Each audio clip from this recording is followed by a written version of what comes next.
This video is the first video about one of the conic sections, and we'll start with circles. This is in section 0.5.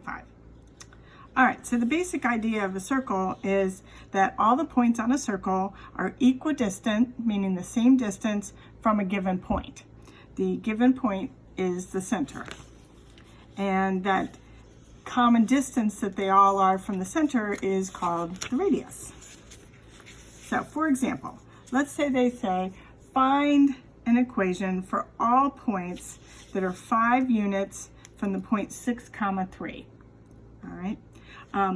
All the points that are 5 units away from the point 6, 3 in a plane will lie on a circle.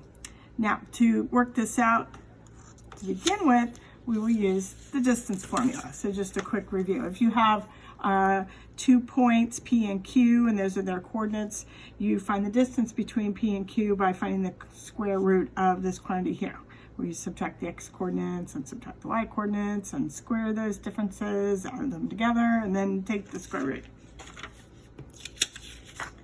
Okay, so here is a graph of all the points that are 5 units from the point 6, 3.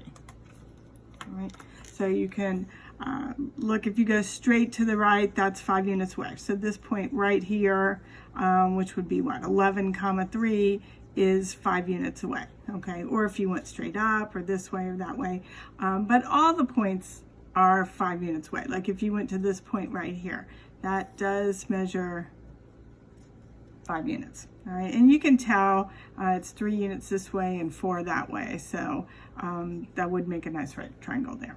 All right, now what's the equation that would describe all the points on the circle? All right, so if you just pick a random one and call it x, y, what's true about its coordinates?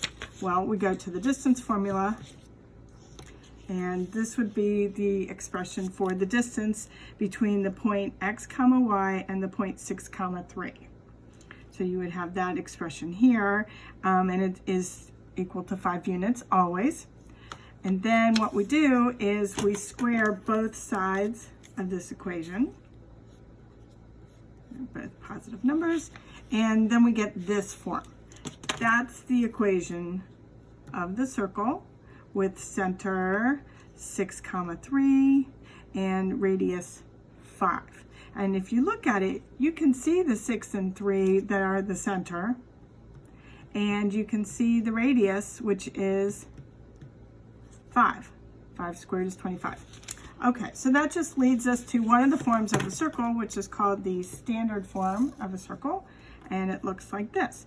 X minus h quantity squared plus y minus k quantity squared equals r squared. That's the standard form of a circle that has the center of hk and a radius of r. Okay, so some sample problems they might ask you to do. Here's one of them. Write the equation of a circle with center 4, negative 5 and radius 7. Okay, so if you just work with the basic x minus h squared plus y minus k squared equals r squared, you can basically fill in h, k, and r. So here's the center.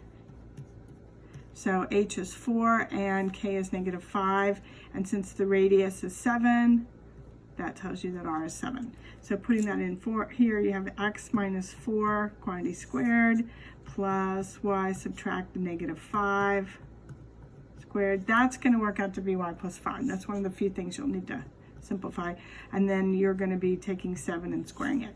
Okay, so the final answer is going to be x minus 4 quantity squared plus y plus 5 quantity squared is equal to 49. That would be the equation in the standard form. Okay. All right. Or they might ask you this question, closely related. Find the center and the radius of the circle with the equation x plus 8 quantity squared plus y squared equals 18. All right, so you're working it backwards. So compare this to x minus h squared plus y minus k squared equals r squared. All right, so here, what are we subtracting? Well, adding 8 is the same thing as subtracting 8. So h is negative 8. A lot of people say just look at this number and use the opposite of it.